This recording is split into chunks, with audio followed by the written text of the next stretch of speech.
On this very first day of leading Caron's chapel service, I would like to acknowledge and honor my predecessors, Father Bill and Reverend Jack. If you are like me and have never met either of them, I'm fairly certain that you, like me, have heard quotes, been told stories, seen pictures and paintings, and more often than not, witnessed a person get misty-eyed as they speak of one or both of these great men with reverence and fondness. I think it's safe to say that whether we knew them personally or not, we have all experienced Father Bill's and Reverend Jack's spirits and presence woven into the day-to-day goings-on at Caron, but none stronger than here in Chit Chat Auditorium on a Sunday morning. Their individual and cumulative legacy are a force for good, a force for healing, a force for love, a force for light, and a force for recovery. I would also like to acknowledge that many folks are still in active grief for Reverend Jack, and I see you. He was fiercely loved and touched the lives of many, both here at Caron and beyond. So I encourage you to continue to tell the stories and share your memories with one another and with the community. Now, I'm not going to lie, it's a bit daunting to step into this position following these two beloved and foundational faith leaders. I aspire to continue the legacy they have laid down, but please know I'm not trying to fill their shoes.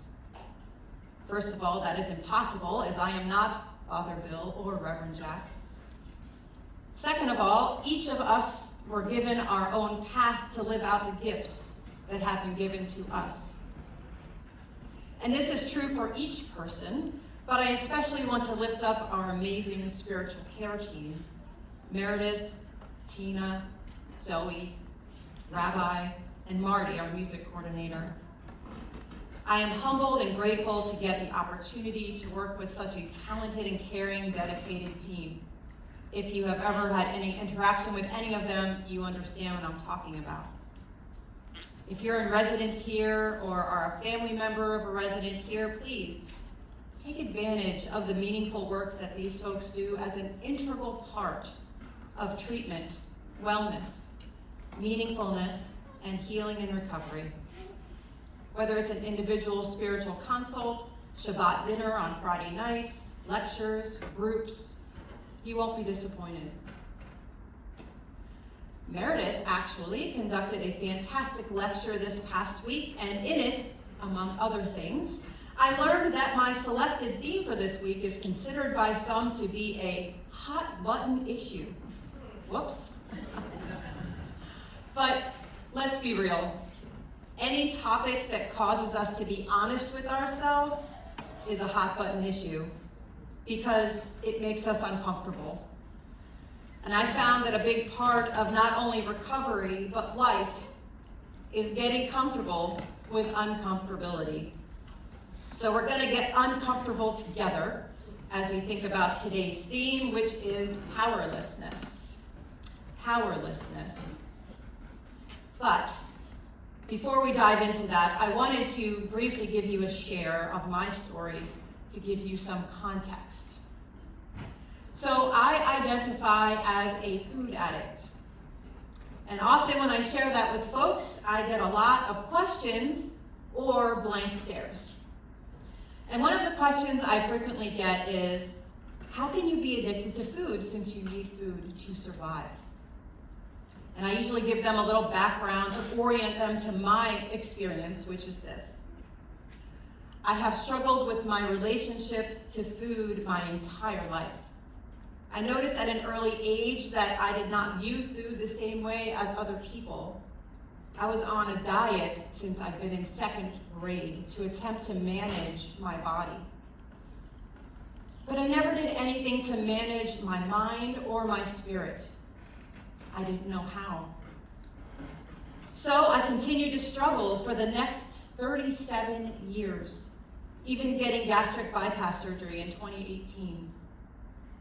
I lost 126 pounds, and when I started regaining the weight, I didn't know what to do. I thought the surgery was going to cure me. I gave up all hope and resigned myself to a life of misery. My discovery of my food addiction was almost by accident. You see, each year for Lent, which is a 40-day season of the church year where we focus on denying ourselves something in order to grow closer to God, I would commonly give up desserts or anything with added sugar. And I managed to do it fairly successfully for a few years, but several years ago, I literally didn't make it one day without sugar. I couldn't. So I started doing research on sugar addiction and realized that I was onto something.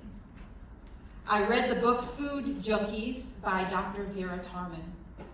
It was the aha moment of aha moments for me. Because it wasn't just sugar, the problem was bigger than that, and it was getting worse and worse each year of my life. It was a huge relief to realize what the actual problem was. Now I could address the source instead of the symptoms. I sought and received inpatient treatment and became abstinent. And what that means for my program is that I do not consume sugar, flour, sweeteners, caffeine, or alcohol, as these 5 categories are considered highly addictive and triggering. I follow a weighed and measured food plan. I have a sponsor and sponsees. I do a daily check-in each night, which I email to my sponsor with all of my food plan for the next day. If something changes with my food, I get permission to do that. Abstinence in my program means I commit what I eat and I eat what I commit. There's no spontaneous eating of anything. We use the big book and we study the 12 steps. We have a community of food addicts for support and are encouraged to attend Overeaters Anonymous and or other 12-step meetings of our choice. I have been abstinent 639 days and have released 110 pounds, which is a happy side effect to the freedom from obsessive food thoughts. Having sanity in my mind and spirit is sheer gold. Now, this is my own personal journey and experience.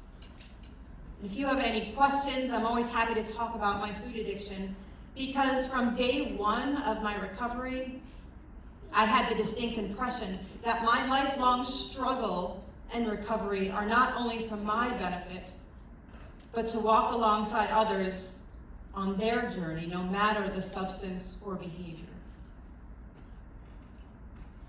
So no matter the type, addiction has physical, emotional, and spiritual components.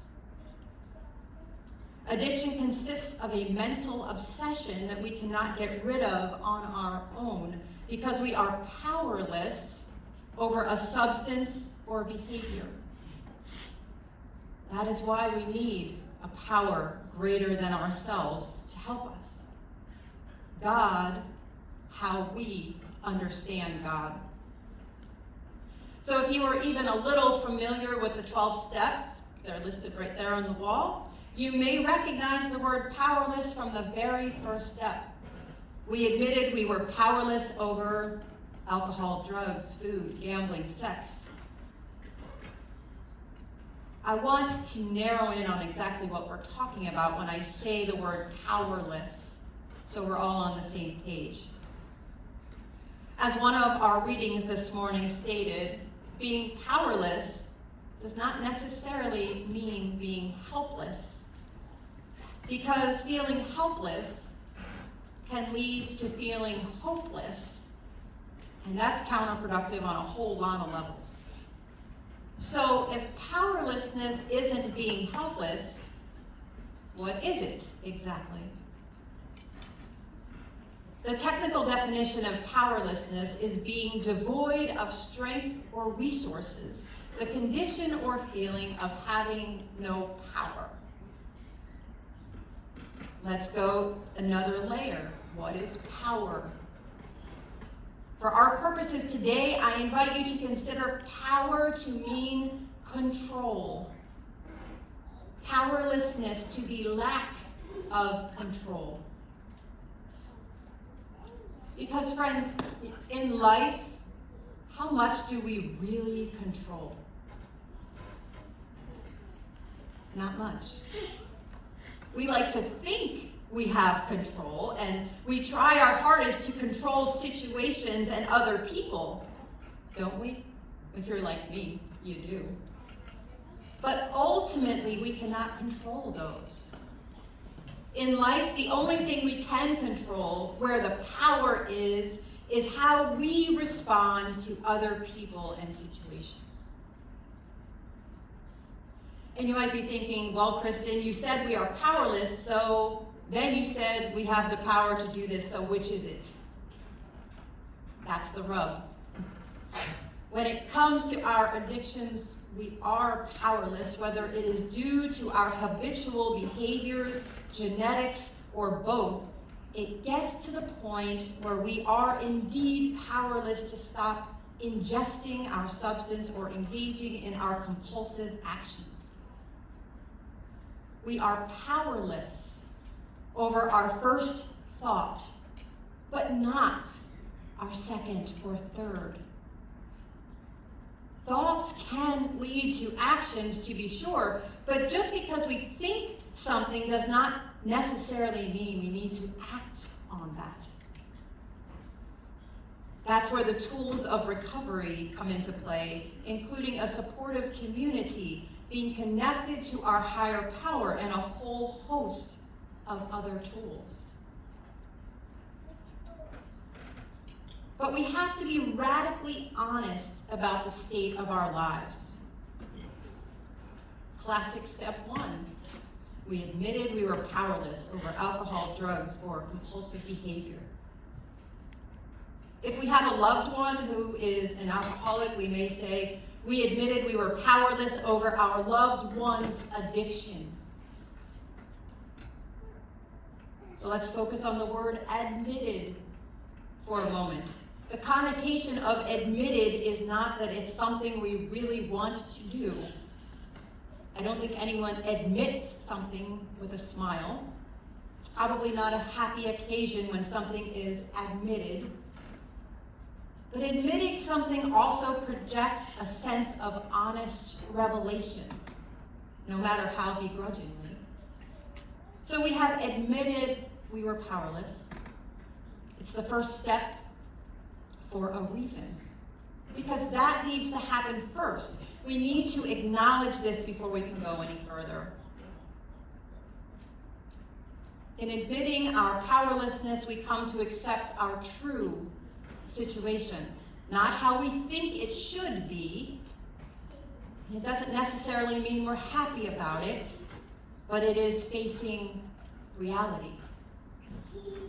Acceptance is the answer to all of our problems, because when we are living in an attitude of acceptance about our powerlessness, we can live in the present moment and make clear-headed decisions about how to move forward in our lives.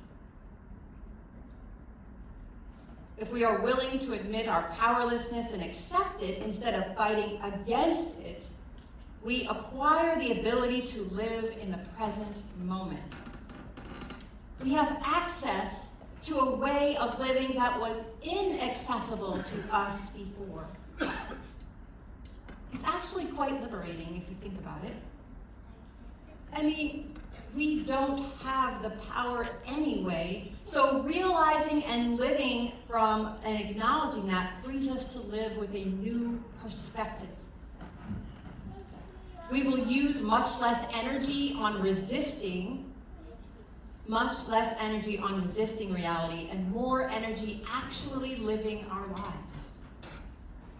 We become teachable and open to change and learning. And this shift helps us to give up our old thought patterns and behaviors which have failed us in the past. Now, I would like to stand up here and tell you this is instantaneous, but that would not be true. It's a process. It's a challenging journey of willingness, healing, learning, trusting, 2 steps forward and 3 steps back. No matter our situation, we keep practicing just for today. Another one of our readings says that God's grace is sufficient for anything and everything we could need, and that God's power is made perfect in our weakness. So instead of trying to deny that I have weaknesses, then I'm going to readily admit them because I want to experience God's power made manifest in my life. That means breaking my habit of self-sufficiency. And instead of relying on my higher power for all things. And believe me, this is not a one-time decision. It would be so much easier if it were. But we have to recommit to this daily, sometimes hourly or more. We have to continue to make that decision over and over again. Doing this requires surrendering our self-will for our higher power's will for our lives. God is strong through our weakness. The power is glaringly evident in our most vulnerable places. And what is more vulnerable than being completely powerless over people, places, and things in our life?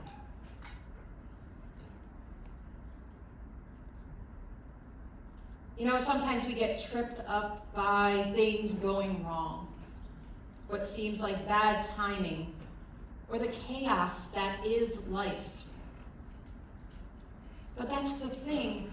It's not about us and what we want necessarily. Because if you're like me, the things I thought I wanted were not good for me or the ones around me. But it's about God's greatest good for us and the world's greatest good.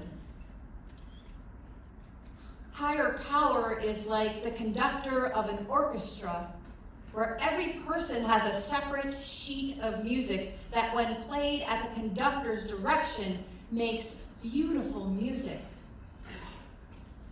But we don't get to see other people's sheets. We only get to see the next note on the page while we are watching the conductor for guidance. Now, if I'm honest, my decisions and behaviors got me into a lot of trouble in the past, and I'm sure they will in the future as well. I am imperfect. I will disappoint you if I haven't already. That's part of what it means to be human. No one is immune. Our lives are about syncing up with a power greater than ourselves, a power that is perfect, all-knowing, the purest form of love we will ever know. A power that wants the best for us and the world, a power that has infinite resources that we can only dream of.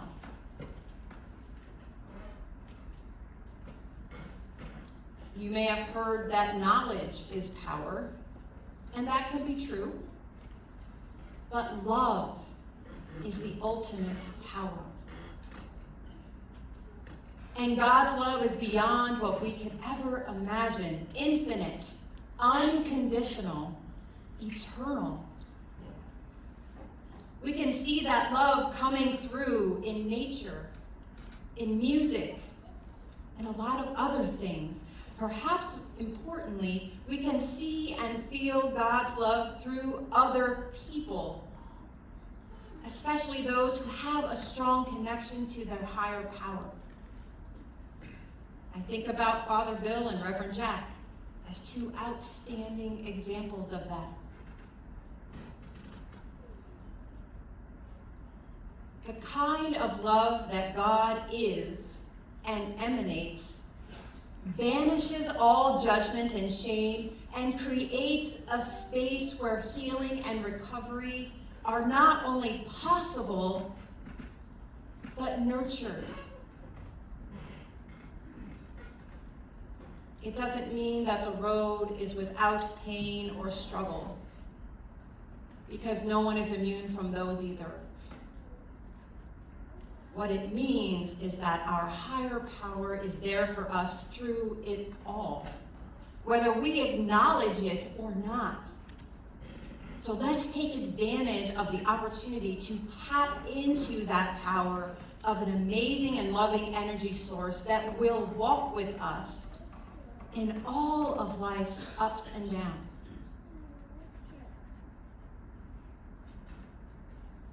So let's take a few moments of silent reflection to ponder the following. Where do you experience powerlessness in your life? And how might you connect to God as you understand God and hand that over today? Let's take a few moments.